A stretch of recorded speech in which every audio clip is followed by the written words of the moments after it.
The Walking Dead bajó de manera terrible su calidad en sus temporadas 7 y 8. Estas son consideradas por muchos las peores 2 entregas de la serie, incluyendo gran parte de las 6. Y es curioso porque justamente en estas 3 temporadas es cuando se desarrolla la rivalidad más grande de la serie, donde el mejor antagonista de la producción se enfrenta con el grupo de Rick. Y a pesar de tener los peores guiones, los capítulos peor dirigidos y las subtramas más lentas e inútiles de la historia, Rick contra Negan es probablemente lo mejor que nos ha ofrecido esta serie. Pero ¿cómo una rivalidad con un contexto cinematográfico y de guión tan pobre puede sobresalir de esta manera?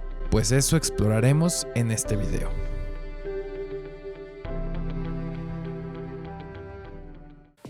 The Walking Dead estrenó su primer capítulo el 31 de octubre de 2010. Desde un principio, se estableció como una revolución al género zombie. Justo cuando la serie se estrenó, el género estaba estancado y para este punto, las sorpresas que podría entregar una obra de ficción zombie parecían lejanas. Y aún así, The Walking Dead se encargó de reconstruir los cimientos de una buena historia de muertos vivientes. Esta producción sobresalía por el valor intrínseco de sus personajes. The Walking Dead no era una historia de terror en donde los supervivientes estuviesen de paso para mostrar los horrores de un mundo post-apocalíptico. Los personajes lo eran todo, o lo son durante el paso de las temporadas. Pero en sus inicios, la serie dejaba muy en claro cuál era el verdadero punto de su creación: mostrar que aún en un mundo sin gente, los pocos supervivientes serían el verdadero peligro para los demás. Este concepto para la temporada 6, donde aparece la rivalidad de Negan y Rick, ya está bastante claro, pero antes de entrar de lleno a cómo fue el enfrentamiento de estos dos, necesitamos establecer el contexto de ambos personajes. Si vas a crear una serie que se centre en el desarrollo de tus personajes, necesitas un buen protagonista. Pero es difícil convencer al público de tener a un solo protagonista cuando en tu universo hay decenas de personajes carismáticos. ¿Cómo se construye Rick a diferencia del resto para sobresalir? Desde el primer momento el personaje despierta de una situación inusual y que engancha. El espectador está desde el momento 1 del lado del personaje porque al igual que él, Rick desconoce el mundo donde ha despertado. ¿Te has preguntado alguna vez por qué a pesar de que Harry Potter es un niño un poco tonto, nos encariñamos con él? Es precisamente por esto. Harry descubre el mundo mágico al mismo tiempo que nosotros. Por lo tanto, vamos de la mano en el viaje. Esto pasa en los primeros episodios hasta que Rick finalmente se encuentra con su familia. Y lo que hacen los guionistas para no perder el interés en Rick no es solo en su conexión con su familia, sino en la desgracia que acompaña su reencuentro. Rick, sin haber hecho nada mal y por haberse quedado unas semanas en coma, tuvo que ver cómo su mejor amigo se acostaba con su esposa. La serie maneja esto muy bien porque Rick no se vuelve un celoso compulsivo, pero también nos hace sentir lástima. Está sufriendo desgracia tras desgracia sin merecer ninguna, y aún así, su personaje lucha igual contra toda esa adversidad. Y para colmo, su mejor amigo se torna en contra. Shane se transforma. De ser un buen policía y líder de grupo, se convierte en tal vez el primer villano de la serie, y aún así, Rick sigue adelante, sigue luchando, y ya para este punto es imposible no sentir cariño por él. Su personaje entonces, con la aparición de más villanos y más muertes dentro del grupo, se vuelve cada vez más grotesco y violento. La capacidad que desarrolla Rick para volverse un maldito es increíble, pero excelentemente bien construida. El personaje se vuelve así por diversas circunstancias que parecen ser sumamente justificables. ¿Quién no le mordería el cuello a un tipo por su propio hijo? Pero toda esa ira y rencor que desarrolla hacia los antagonistas se ve cada vez más consumida en él. Y lo peor de todo es que el personaje termina por creerse este rencor, ya que de alguna u otra forma le funciona. A que a pesar de algunas muertes, en términos generales, ser así de violento da buenos resultados. La trama avanza gracias a esto, lo que provoca que Rick se vuelva un ser casi intocable. Para la 6ª temporada, Rick Grimes y su grupo se consideran un equipo imparable, un escuadrón que está por encima de todos y que contiene en su estructura física e ideológica la solución para sobrevivir al fin del mundo. Porque sí, Rick en la 6ª temporada convence a una comunidad establecida de seguir sus órdenes y adaptarse a su estilo de vida. Y esto a mí me parecía difícil de recordar. Tanto que tuve que volver a visitar los momentos en la serie donde Rick se volvía más sangriento y despiadado. Pero ese Rick grotesco me parecía lejano, muy lejano, incluso irreal, porque me quedé con la idea de un Rick indulgente, una versión de Rick que había cambiado gracias a la aparición de otro personaje.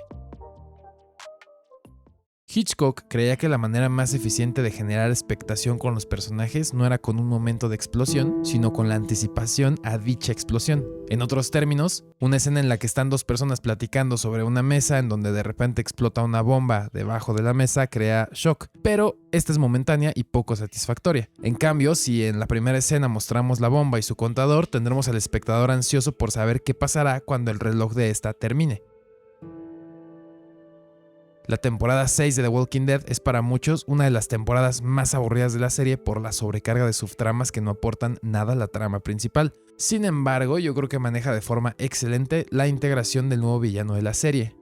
Negan es el líder de los salvadores, el hombre más poderoso de probablemente todas las temporadas. Tiene una cantidad de recurso humano que nadie más. Tiene comunidades enteras trabajando para él y un montón de soldados y armería listos para la guerra.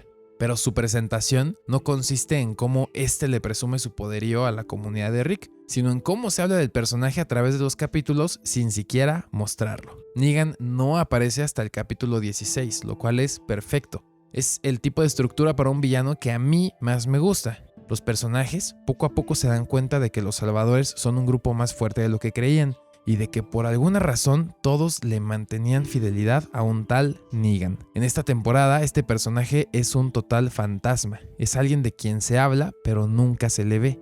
Este tipo de horror sugerente es el que a mi gusto mejor funciona porque deja que el espectador genere su propia imagen del villano. Es, sencillamente, la mejor forma de dibujar a un personaje antagonista. Voldemort en el primer libro de Harry Potter está construido de una forma similar, y no es casualidad que sea en este libro donde su imagen mental sea la más tenebrosa. Harry escucha todo el tiempo sobre un Voldemort, una persona tan poderosa que aún después de morir, la gente tiene miedo de mencionar su nombre. Todo el libro se especula sobre la existencia de este villano y es hasta el final, en la última batalla de todas, que se nos revela su existencia.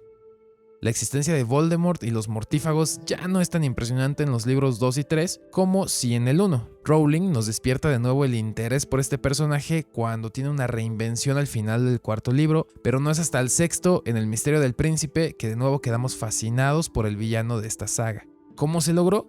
Contándonos el pasado del personaje. Un pasado que se cuenta hasta la sexta entrega, porque es importante que el villano sea un misterio para el lector durante toda la saga. Suelta la información que necesitamos hasta que se llega al clímax. Y The Walking Dead hace exactamente lo mismo. Sabemos que Negan tuvo un pasado, y se habla un poco de él en las temporadas 7 y 8, pero en donde mejor se construye su personaje es en el episodio que antecede a la temporada final de la serie, Here is Negan.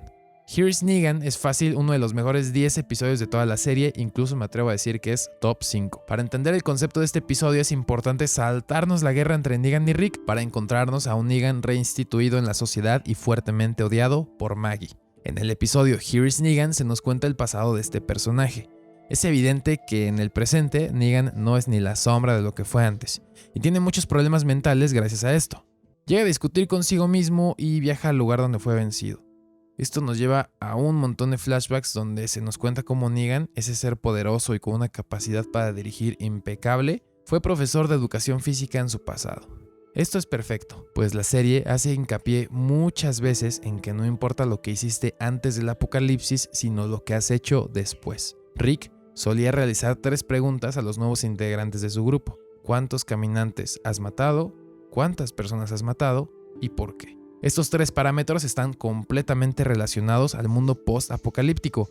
No interesa en lo más mínimo tu vida antes de que todo se derrumbara, simplemente porque es inservible.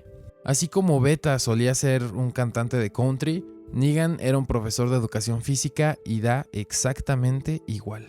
Se cuenta que Negan solía serle infiel a su esposa, y justo el día en que ella se entera, también es diagnosticada con cáncer y comienza el apocalipsis. Negan, tremendamente arrepentido por sus acciones, trata de remediar su pasado construyendo un presente estable con su pareja. El episodio entonces nos narra las aventuras que tiene el personaje para poder conseguir quimioterapia y salvar la vida de Lucille. Es un flashback. Todos sabemos que Lucille pronto morirá o desaparecerá de la vida de Negan, pero lo que hace genial a este episodio es cómo lo hace. Gracias a que Negan apaga los refrigeradores para no hacer ruido y ahuyentar a un caminante, la quimioterapia se echa a perder.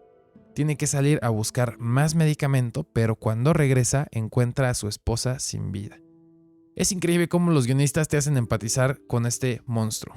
La construcción de Negan entonces se vuelve más fuerte, pues conocemos a este personaje, su pasado y qué le hizo volverse como es. Negan y Rick para este punto comparten un montón de cosas. Ambos son líderes de un grupo gigante de personas. Ambos solían ser más mesurados, pero gracias a la pérdida de sus familiares se volvieron violentos y sobre todo ambos imponen sus ideologías sobre el resto. Y estas dos construcciones por fin colisionan en el final de la temporada 6, en el episodio más visto en la historia de la serie y que introduce, por fin, la mejor rivalidad. Esta escena está muy bien llevada por lo que cuentan sus imágenes. Estamos en un lugar oscuro, abandonado, donde todas las luces y la atención se centran en un elemento, el grupo de Rick amenazado. Rick, después de mucho tiempo, se ve arrodillado, literal y metafóricamente. Ha perdido total control, no tiene una sola probabilidad de escapar. Se acabaron los personajes que podrían aparecer en el momento oportuno para rescatarlos. Se acabó el poder físico y de armas que tenía. Está a la disposición de Negan y su grupo, y solo sigue con vida porque Negan así lo desea. Cuando este aparece, tiene uno de los mejores discursos de toda la serie. Introduce diciendo lo ofendido que estaba porque Rick y su grupo mataron a sus hombres, y cómo después de mandar a más hombres para vengarse, Rick volvió a vencerlo. Para este punto, Negan no respeta a Rick. Sabe que tiene una comunidad fuerte, pero solo le ha quitado un pequeño porcentaje de recurso humano. Negan se presenta entonces como un villano justo, un hombre de palabra. Va a perdonar al grupo de Rick por su ignorancia, pero tendrá que castigarlos una vez para que no se olviden de quién está al mando. Toda esta escena, todo el momento de la aparición de Negan, traen consigo la nueva conversión de Rick. Este se convierte, al menos en los primeros episodios de la serie, en un hombre sumiso. Aún con esto, Rick logra prometerle a Negan 2 veces que algún día lo matará, que algún día se vengará por todo lo que hizo. Pero no tiene ni idea de cómo lo logrará. No hay indicios, al menos en toda la temporada 7, de cómo van a acabar con Negan. El poderío de este es absoluto. Pero no es el único que se transforma durante la batalla, pues Negan también, a través de Carl y otros personajes como Sasha, se muestra débil y también enseña a relucir su lado más humano. Negan es un hombre despiadado, un psicópata, pero es un ser con reglas y, si podemos llamarlo así, principios. Está consumido en poder, pero es precisamente esto lo que lo hace tan malo. En realidad la persona de Negan no está llena de maldad como parece. Y es que es gracias a la relación que tiene con Carl que pierde la batalla. Rick en algún punto descubre que Negan tiene sentimientos hacia el chico y que le dolió saber de su muerte. En la confrontación final, Rick utiliza a Carl para sacarle ventaja cuando este se encuentra tumbado. Carl saca el lado original y natural de Negan. Y ambos personajes, con la partida del hijo de Rick, comprenden algo, que no deben pelear para siempre. Muchos discutieron sobre la muerte de este personaje, que si había sido precipitada o de alguna manera mal escrita. Yo por otro lado creo que la muerte de este personaje le da sentido a la finalización de la guerra entre estos dos. Hay otros villanos como el gobernador o Terminus que son vencidos por medio de la fuerza, pero me gusta que Negan no sea derrotado solo porque Rick tenía más balas o le doblaba en hombres. Rick gana la guerra porque Negan fue vulnerable con Carl. Antes de siquiera ser cortado por el cuello, Negan se había redimido, y Rick también. Lejos de mostrarse violento como en los episodios anteriores, es indulgente, y aprende la lección más importante de todas. Sin misericordia, no somos nada. Rick aprende de esta guerra que lo más importante es dejar de pelear, que el estilo de vida que tienen seguirá acabando con más vidas, y la captura y retención de Negan es el mayor símbolo de que el mundo puede cambiar, de que es tiempo de ponerle fin a las guerras entre comunidades. Prácticamente nadie aprueba la decisión de Rick de mantener a Negan con vida, y más temprano que tarde, este abandona la serie. Pero Negan sigue ahí, sigue entre la comunidad, y esto es todavía mejor, porque es con diferencia el único villano que tiene poder e influencia en las personas después de ser derrotados. En las temporadas 6, 7, 8, 9, 10 y 11 ya nadie se acuerda del gobernador, ni de ningún otro villano. Da igual, fueron personajes que estuvieron de pasada. Pero Negan sigue, y sus víctimas siguen teniendo sentimientos activos hacia él. Y esto se vuelve el último arco del personaje, su redención. Su principal choque se da con Maggie, quien le tiene más odio que los demás. En la última temporada se explora cómo este se involucra en una nueva sociedad, pero sigue a merced de su pasado. Sigue atormentado por lo que hizo. Maggie no ha podido hacer lo que Rick sí. Y no lo hace, pero acepta que puede convivir con él. Y esta es la más clara evidencia de que el legado de Rick sigue intacto, porque aún muchos años después de su partida, La verdadera enseñanza de la pelea contra los salvadores permea a toda la comunidad, y la indulgencia de Negan se vuelve entonces el final a una de las rivalidades más grandes en la historia de la televisión.